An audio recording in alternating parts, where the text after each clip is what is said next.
Welcome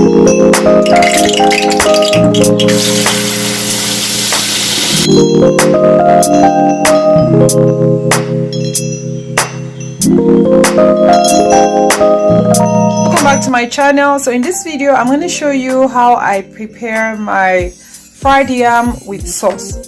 Here I have my frozen yam. It's already thawed. I just have a few left that are still frozen, and I'm just gonna let it thaw a little more.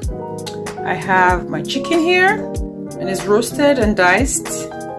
I have my Caplin fish. We usually catch this one in summer.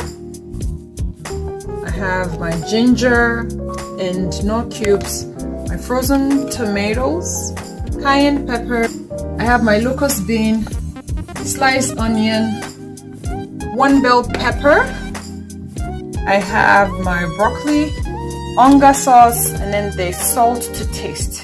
If you want to see how I prepare this meal, keep watching. Thank you.